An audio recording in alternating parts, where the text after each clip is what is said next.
آله وصحبه ومن والاه. Still heritage. Remind me, I have the copy of the translation of the Quran, okay? When I finish, inshallah. أعوذ بالله السميع العليم من الشيطان الرجيم. بسم الله الرحمن الرحيم. In the name of Allah subhanahu wa ta'ala, the most compassionate, the most merciful. All praise and thanks are due to Him, and peace and blessings be upon His beloved Prophet Muhammad sallallahu alayhi wasallam. He who is guided by the will of Allah, no one can misguide him, and he who is misguided, no one can guide him except Allah subhanahu wa ta'ala. We do bear witness that there is no God but Allah, and Muhammad is His messenger. أسأل الله سبحانه وتعالى أن يجعل جمعنا هذا جمعا مرحوما، وأن يجعل التفرق بعده تفرقا معصوما، وألا يدع فينا شقيا ولا محروما. السلام عليكم ورحمة الله وبركاته. Today inshallah we are dealing with طبعا chapter alBaqarah, Surah alBaqarah, verse 248, which is directly about the story of Jaloot and Talut, Guliath and Talut in the Quran, inshallah. But just to remind you, last week and the week before, we started with قول الله تعالى very quickly, just to keep you on the track with what we are doing. The story in verse 246 started, and I did highlight some very quick important thing about the stories of the Quran. This is very important, because when we say story, the connotation of the word story, no. When we speak about the Quran, the word story has a big significance. Quran is the final revelation of Allah subhanahu wa ta'ala, and it's the constitution of humanity. And when Allah decided to put these stories, it's not for entertainment. And it's not for amusement. It's for taking lessons. لقد كان في قصصهم عبرة. Indeed, in their stories, there were lessons. So in the Quran, whenever a story is mentioned, definitely there is a wisdom behind it. And the biggest wisdom also, whatever, because Quran covers a story of hundreds and thousands of incidents preceded to us.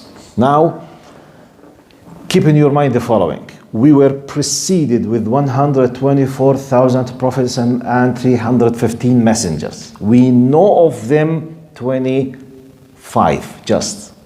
Sometimes Allah is directly telling us about the story of Salih and his people, about the story of Qawm Ad, the people of Ad, the people of Thamud, the people of Noah. Noah himself, sallallahu alayhi wasallam, directly with some kind of conversations. Musa alayhi salam with the children of Israel. Musa alayhi salam with Pharaoh. So we have. And sometimes we don't know the time, we don't know the person, we don't know the location, we don't know the people. But simply Allah decided to give us a lesson from a story, and we don't waste our time to know where, when, how, as long. We have many verses, such as, for example, we say, أو كالذي مر على قرية وهي خاوية على عروشها قال أن يحيي هذه الله بعد موتها. Now, historically, this story, a man passed by a full destructed city. Historically, it is believed for some mufassirin that it is Jerusalem by the Romans. Regardless, if you want to take it as a Quran, Allah wanted to show a big message about His miracles. At a certain time, a man, is this a man? It is believed he was a prophet, and the prophet of the people of Israel. He is Uzair, he is Azra. The Quran did not mention. Quran said, أو كالذي, the person who. If Allah wants to tell us who is He, He could have told us who was He. He did not. What's the message? Don't waste your time to think who was He. There's no benefit. أو كالذي مر على قرية وهي خاوية على عروشها قال أن يحيي هذه الله بعد موتها فأماته الله 100 عام ثم بعث قال كم لبثت. Someone passed by a village, a city, a town. It was completely destroyed. He was wondering, wow, is it possible that this city will come to life again? Allah took his life for 100 years. Then he brought him back to life again. And you know, and on it goes on and on. We have stories from this type. Generally, we had an introduction about stories in the Quran. The main aim and the nature of the stories of the Quran. Whatever the Quran is focusing on, it means there is a significance, there is an importance. Whatever Allah decided to ignore, don't waste your time to know the details. Very simple, you know, by the way, because when you go to other religious sacred books, you will delve into details that you will be lost. And when you think about, wait for a minute, okay, what is the benefit of knowing these details? Nothing. This is what of the beauty of the Quran. You need to know them. Why I'm telling you that? Let's establish strategy, mentality if you want to seek more knowledge when you study the Quran for the future. Don't keep searching for the details that there are no need for them. Anyway, last time we started with ألم تر إلى الملأ من بني إسرائيل من بعد موسى إذ قالوا لنبي لهم ابعث لنا ملكا نقاتل في سبيل الله قال هل عسيتم إن كتب عليكم القتال ألا تقاتلوا قالوا وما لنا ألا نقاتل في سبيل الله وقد أخرجنا من ديارنا وأبنائنا فلما كتب عليهم القتال تولوا إلا قليلا منهم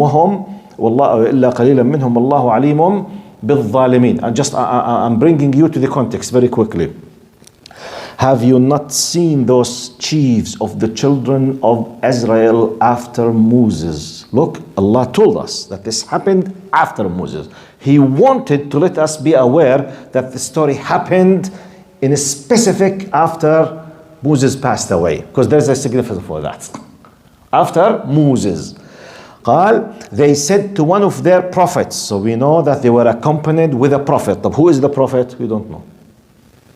Quran did not mention. The Bible told us it's Samuel. But for us, we don't know. We use it as it's claimed in the Bible. But not necessarily we are sure 100% it is Samuel. Okay? Because the Quran said, قَالُوا لِنَبِيٍّ لَهُمْ. Allah knows. Anyway, they said to one of their prophets, appoint for us a king and we will fight in the cause of Allah. He said, are you not going to cower if ordered to fight? They replied, how could we refuse to fight in the cause of Allah while we were driven out of our homes and separated from our children? But when they were ordered to fight, they fled except for a few of them. And Allah has perfect knowledge of the wrongdoers. Historically, in the Bible, they were kicked out from greater historical Palestine by the Canaanites and the Amalekites. It's amazing. They were kicked out by the Amalekites in the greater historical Palestine. Subhanallah. Now, next ayah, we did highlight all of this, but this is just the context to delve into our today's verse. Then we recited وقال لهم نبيهم إن الله قد بعث لكم طالوت ملكا قالوا أن يكون له الملك علينا ونحن أحق بالملك منه ولم يؤت سعة من المال قال إن الله اصطفاه عليكم وزاده بسطة في العلم والجسم والله يؤتي ملكه من يشاء والله واسع عليم.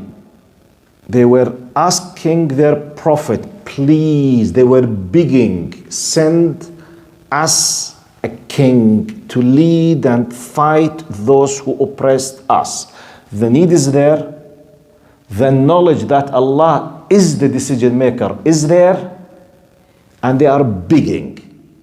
Now the lesson is for us. When God commanded them and responded to them, look what they did.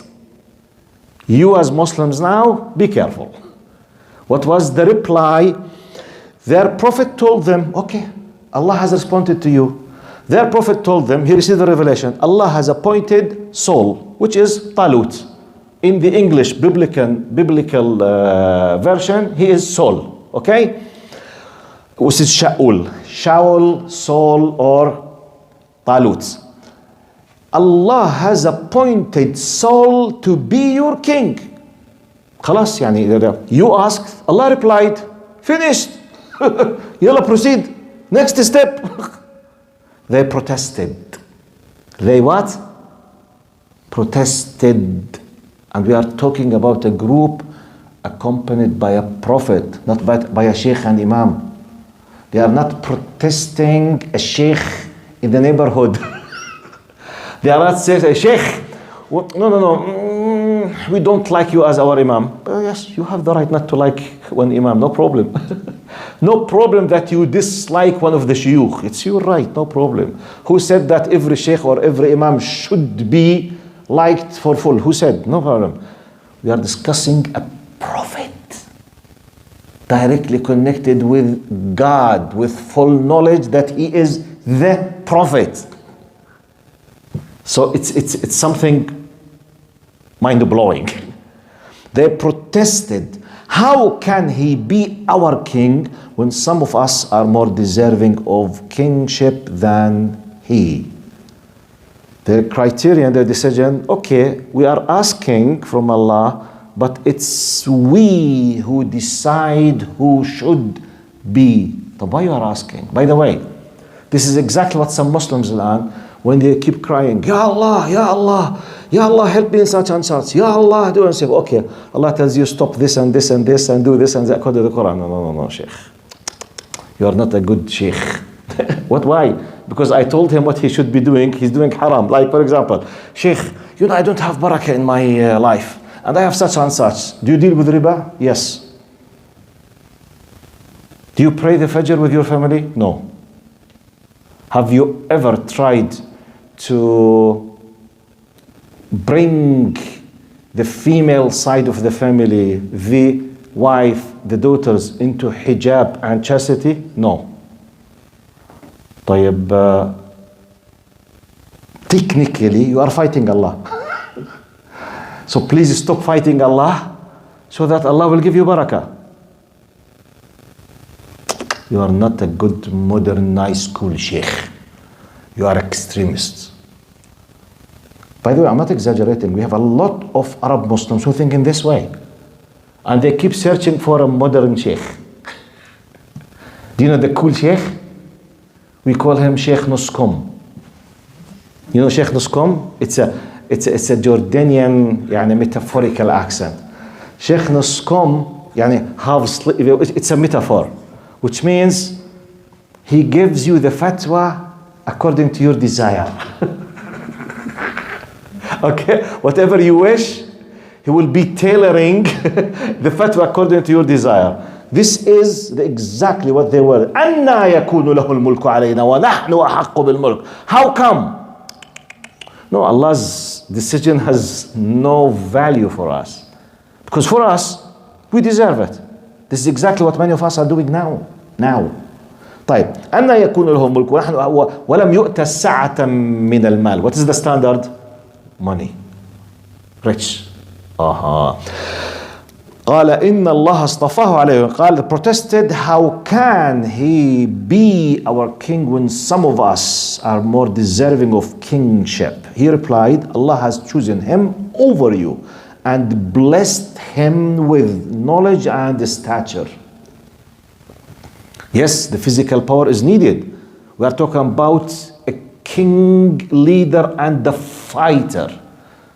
But what is more important? The knowledge. Ilm. And it is given by Allah. وَمَا أُوتِيتُم مِّنَ الْعِلْمِ إِلَّا قَلِيلًا. Subhanallah. This is the standard of Allah. By the way, no one can force you to accept it. But you need to know, if you accept, you are a submissive, i.e. Muslim. If you refuse, you are a kafir, rejecter. Very simple equation.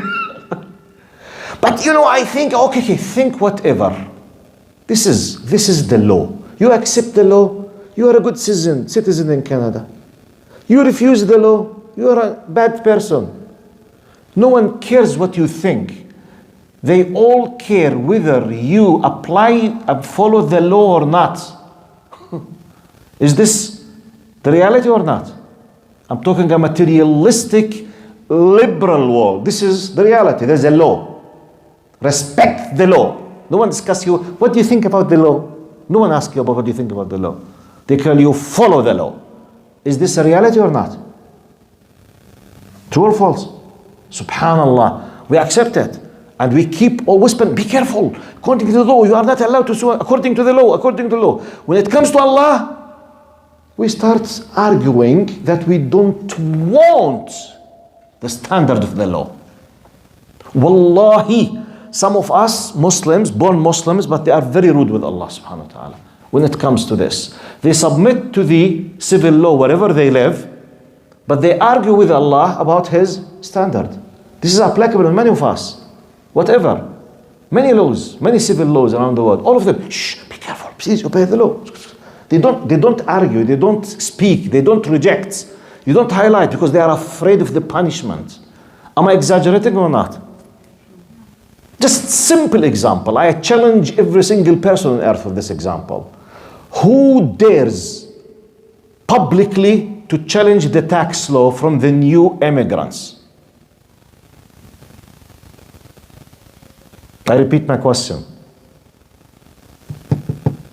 Who dares to challenge? Say, no. This is a bad law. I don't want to obey the law. No. But they all do their best to what?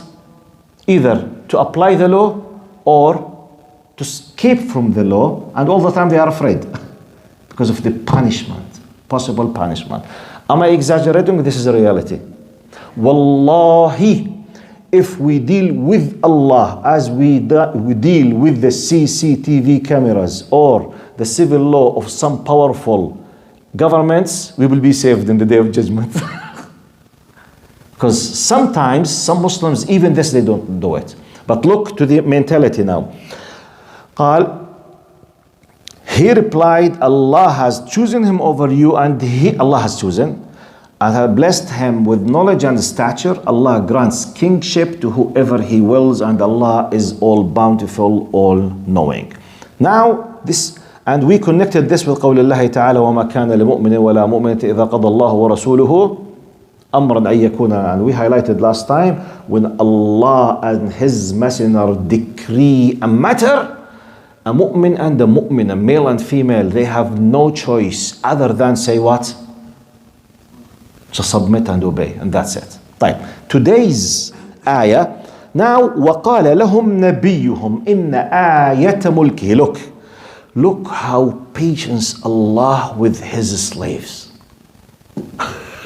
Look how merciful. They said, Ya Allah, help us. He replied, they said, no.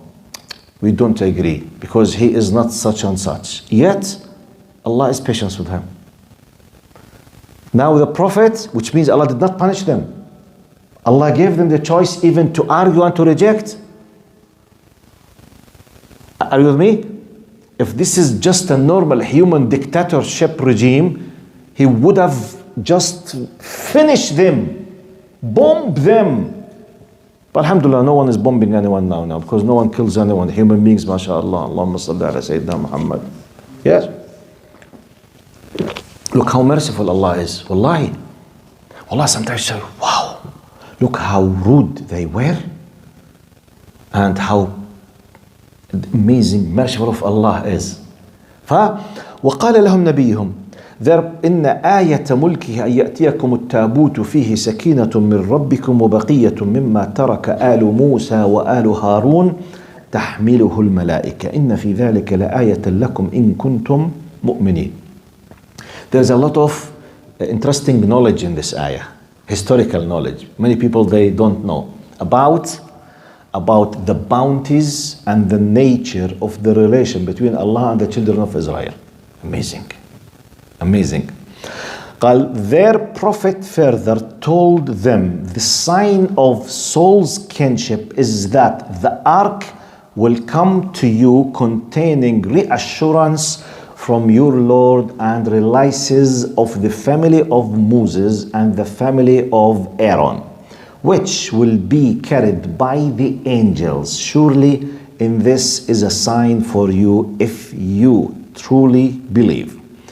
To save your time, I will read to you immediately from the Tafsir of Ibn Kathir. What does this ayah refer to? Okay? In Ibn Kathir, when they said to a prophet of theirs, send us a king so that we may fight in the way of Allah, these people from Bani Israel had abandoned the injunctions given by Allah Almighty. When the infidel Amalekites were made to rule over them, they began thinking about correcting the situation. So we understand now from Tafsir Ibn Kathir, according to the other narrations, that this specific time, Allah gave the power for non-believers over the believers as an act of punishment. Does it happen? Are we living now in this status or not? Now, 100%, not 99, 100. It's not a possibility, 100%. Who's taking over the power against who now? Very clear. Now, the supposed true believer in that time, they were out. And Allah gave Guliath or Jaloot and his people, and they were infidels, non-believers, kuffar, against the faith, yet Allah enabled them to have the power against the children of Israel at that time. So Ibn Kathir says, when the infidel Amalekites were made to rule over them, look, they began thinking about correcting the situation to return back to Allah. La ilaha illallah. Started to return back to Allah. La ilaha illallah. Does this relate to anything in your mind? La ilaha illallah. Can you imagine? This happened about 3,000 years ago. 3,000 years ago. We are living exactly the same situation, but change the faces of the coin. Exactly. La ilaha illallah. قال, the name of the prophet mentioned here is Samuel. In Arabic and Hebrew, Shemuel or Shamuel. Now next verse, the story of Talut and Jaloot. I'm reading from Tafsir Ibn Kathir. The Bani Israel, look now, used to have the legacy of a wooden chest, also identified as the Ark of the Covenant. Talut al-Ahd, the Ark of the Covenant, like a wooden box. They used to have this always with them as a physical, tangible, physical object. They always use it as a barakah, as a blessings when they are approaching their enemies in their wars. Right. Moses and other prophets of Bani Israel would keep this chest in the front line of the battlefield. It's barakah, blessings, benediction used to give them victory. So subhanallah, Allah was dealing with them through physical object of barakah. Physical, you see it, you touch it, you have it in the front line to have what? The peace of mind and tranquility that you will be given the victory. قال Jaloot, which is Guliath, overcame Bani Israel. He took this chest away with him. The physical wooden box which contains some divine blessed things, and it was a sign of the possible victory to come, was taken by the non-believers. Look to the message now. Was taken by the non-believers against the people of Israel. Wow, by the way, it's a big lesson for us. Is it possible that Allah will enable such and such again? طبعا. And they will be controlling? طبعا. Yes. Because in many cases, we have what? Destroyed the covenant as a nation. By the way, let me give me just quickly a pause. Is there anyone in this room who's above 80? Anyone above 80, above 70, 70, more than 70 years. 60? Huh? Yeah. Okay. You know why I'm asking? Because, you know, I'm 56. In my childhood, I remember the remainings. I witnessed the people who lived proudly in the time of communism, atheism in the Arabic world. I sat in my childhood 45 years ago with those who raised in the main realm of Marxism, communism, atheism, which is the pure kufr of denying the existence of Allah, i.e. previous USSR, United Soviet Social Republic, which is now known as Russia. It used to be, you know, the symbolic representative of atheism as communism. It was collapsed politically in 1991. Maybe half of you, even you don't remember that. In what's called the Prostroika. I think Gorbachev, which is about 30 years ago. Okay?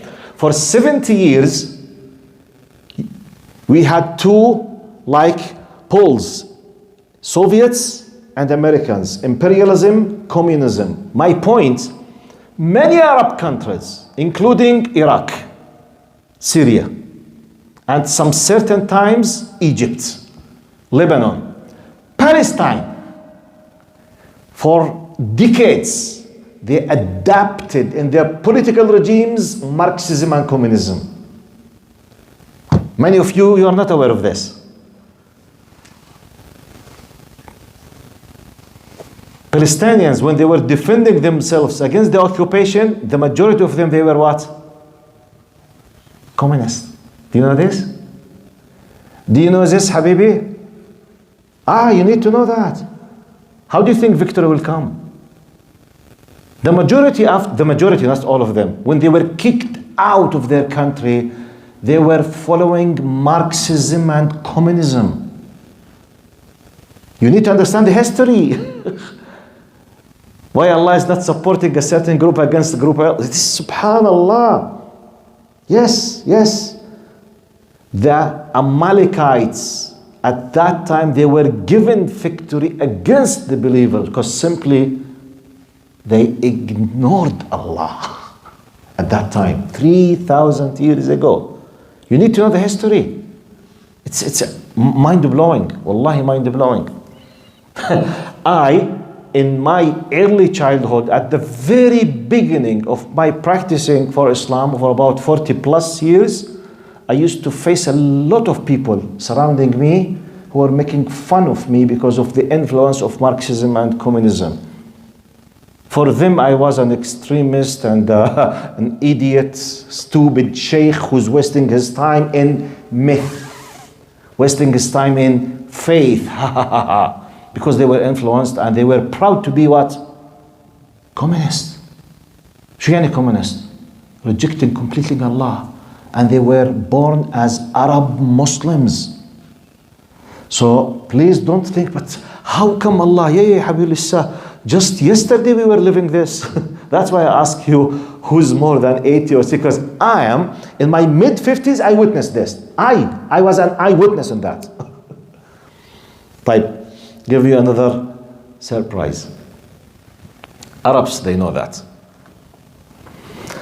When I was a young child, I'm talking about my year 7, which means, and now at the late 60s, I never ever saw a photo for the generation of my grandmother.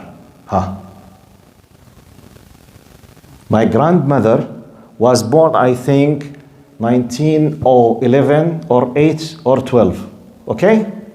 So in her, when she was young, it's mid-20s, 30s.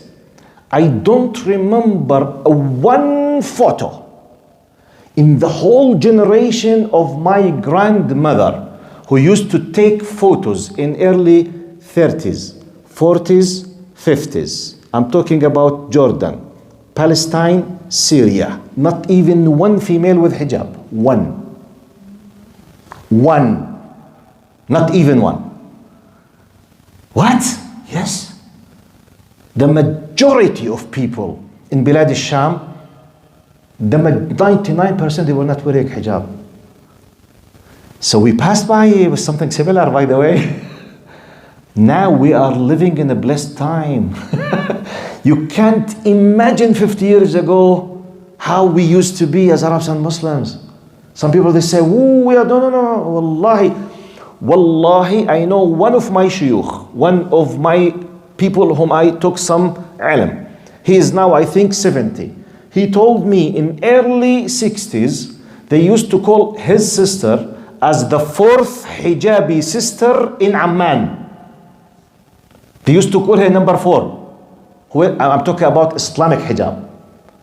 Many people, they used to have some kind of modest something. But, just like a scarf, loose hair, this is uncovered, which is a traditional thing, not an Islamic full hijab with no perfume, with no makeup, with no, earrings, all things. No.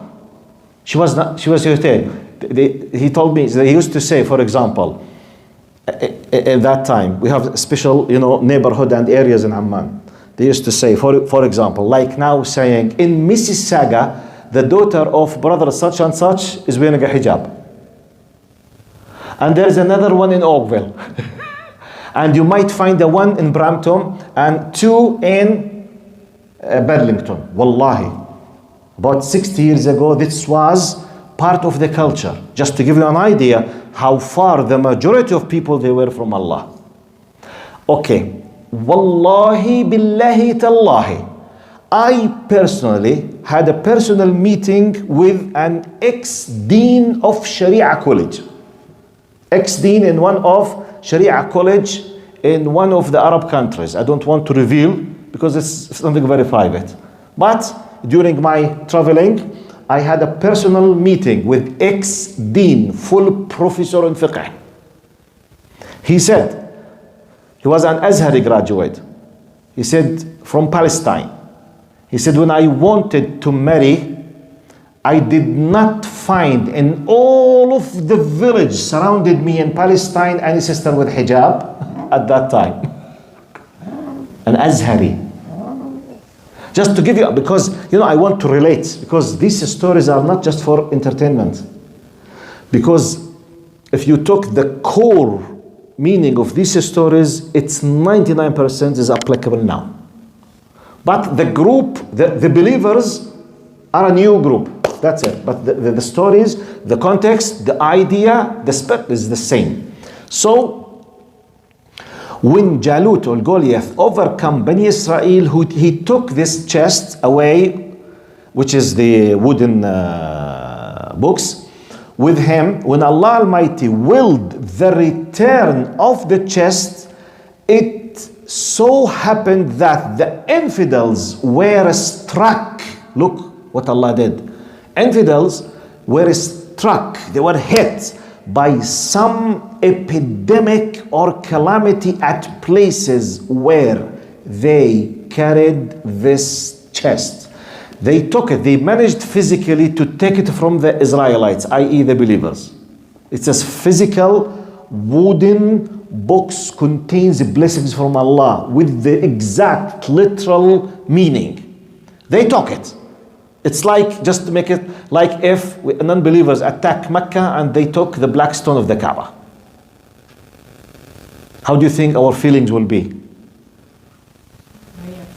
Very upset. So imagine a group of communists, they attacked Mecca and they managed to take it and to make fun of us far away. Now, Ibn Kathir says those infidels, which is the people of Guliath, Jaloot, they took it, they were villagers, they have villages. Each village they reach while having this stolen, they had epidemic and all of them they were destroyed. Like COVID-19. Subhanallah. Allah has His own way. قال, it so happened that the infidels were struck by some epidemic or calamity at places where they carried this chest. 5 cities were turned desolate, complete. 5 cities completely destroyed, and the only indication they discovered they were destroyed after they brought this wooden box to it. So Allah was punishing them. Nonplussed, they loaded it on the bullocks and drove them off. So they decided just to throw this wooden box. They don't want it anymore. They brought, bulls on like a cart. They put it and they just, go away. We don't want it, because they discovered that they are, being struck and attacked all the time because of this wooden box. Then they left it. Then the angels took control of the bullocks and made it reach Talut's doorsteps.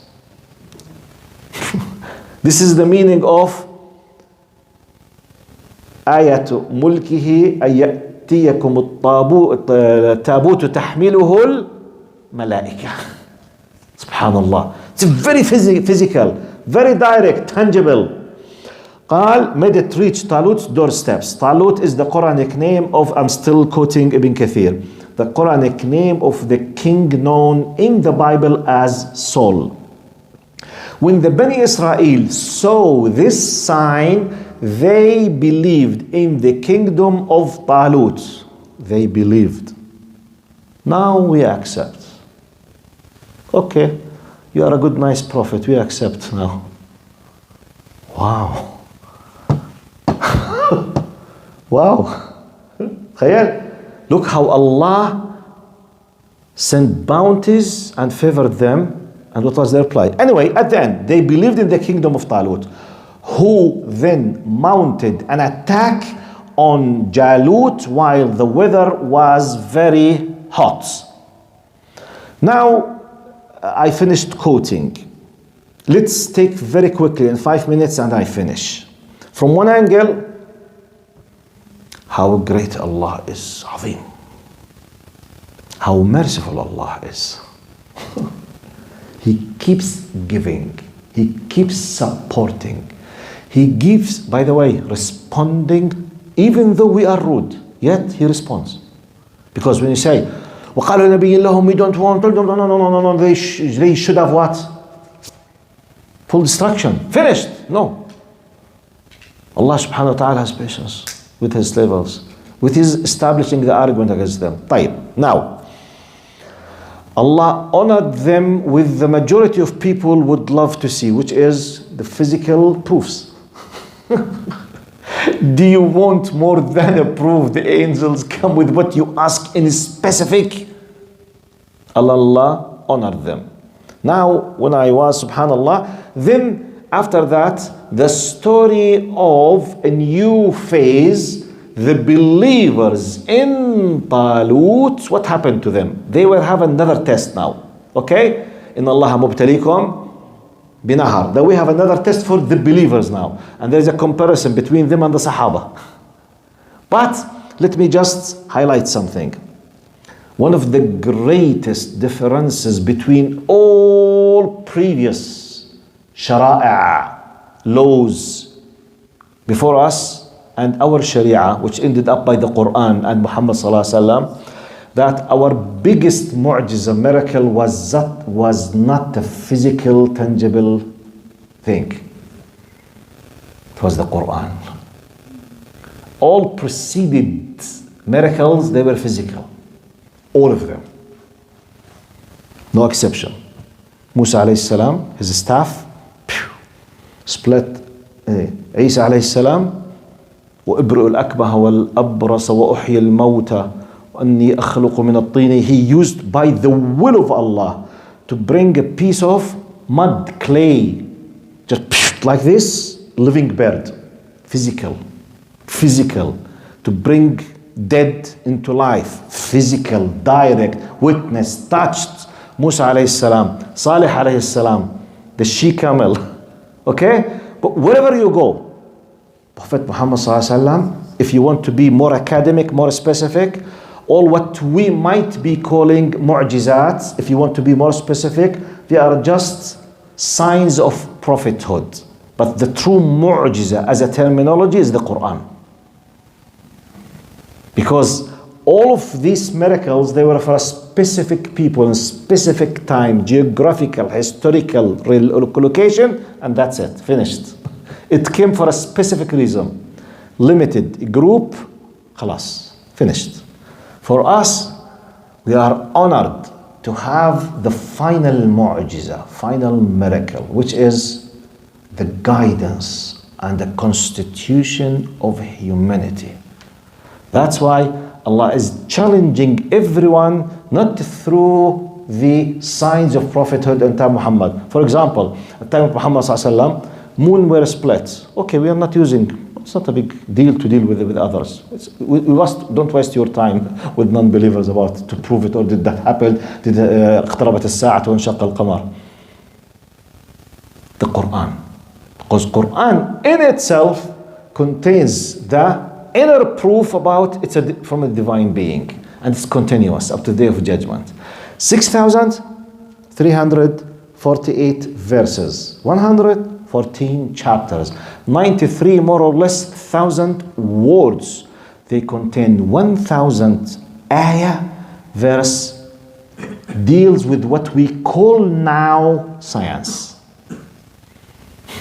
Tens and tens. And the big ayah, سنريهم آياتنا في الآفاق وفي أنفسهم حتى يتبين لهم أنه الحق. We will show them our signs, our miracles in the horizons and in themselves, till it becomes very clear for them that it is the truth, حق. Tens and tens of verses, and many times, one of the examples, Richard Varley. أولم يرى السماوات أولم يرى الذين كفروا أن السماوات والأرض كانتا رتقا ففتقناهما وجعلنا من الماء كل شيء حي أفلا يبصرون. Have the non-believers not witnessed that heavens and earth, they were one mass and we split them into pieces? Big Bang Theory. والسماء بنيناها بأيد وإنا لموسعون. And we have made the universe with our might, and we are still expanding it. The expansion of the universe is a scientific fact now. Many verses. يجعل صدره ضيقا حرجا كأنما يصعد في السماء. Allah says the one who disbelieves in Allah subhanahu wa ta'ala, Allah will made his chests narrow, and he will face difficulty in breathing like the one who is ascending and gradually in the layers of the heaven. Oh my God. Who knew that ascending gradually will lead consequently to having less oxygen and more difficulty in breathing? Who knew that? Exactly. يجعل صدره ضيقا حرجا كأنما يصعد في السماء. بلى قادرين على أن نسوي بنانه. Verily indeed, we are challenging you that we will reshape not him, but even his fingerprints. When we discovered that a fingerprint is a unique identity of every person on earth, according to them, how did Muhammad know that? Actually, it's not Muhammad who know that. Muhammad sallallahu alaihi wasallam was just a receiver of the great revelation of the Creator, Allah subhanahu wa ta'ala. I just quoted randomly 5 to 6 verses to you now. This is in the Quran. This is the real mu'jiza now. Tfaddal. That's for sometimes when I speak with someone who's asking me, hey, try to tell me about your religion. I say, look, to be honest with you, if you can't find a solution or a response for what I'm giving to you, you have no option but to accept it. If you can't refute it, you have to accept it. Or may God be with you in the day of judgment. I'm not joking with you. I'm not joking. I'm not here, oh, okay, we are nice. You can do whatever. No, habibi. Why will you say, for example, when you live in a country, they tell you, look, the law is 1, 2, 3, 4. You must follow the law. It's not up to you. There is the law, we say the landlord. The law of the land. Don't we use these things? And you must follow the law of the land. Subhanallah. But who is the landlord of the earth? Once you are in America, you must follow American law, which is okay, reasonable, acceptable. Once you are in Canada, you follow the Canadian law. But once you are on earth, you follow the moon law or the March law or communist law. It's a common sense. Anyway, but this is like a quick, beautiful lessons from the beginning of the story of Talut and Jaloot. Next time, still we have, it's a long story. We have فَلَمَّا فَصَلَ طَالُوتُ بِالْجُنُودِ قَالَ إِنَّ اللَّهَ مُبْتَلِيكُمْ بِنَهَرٍ. Now we will see the cream of the believers, what kind of attitude they have towards Allah subhanahu wa ta'ala from this group of believers. It's mind-blowing. So this will happen inshallah next time if we stay alive. أقول قولي هذا استغفر الله لي ولكم. See you. السلام عليكم ورحمة الله وبركاته.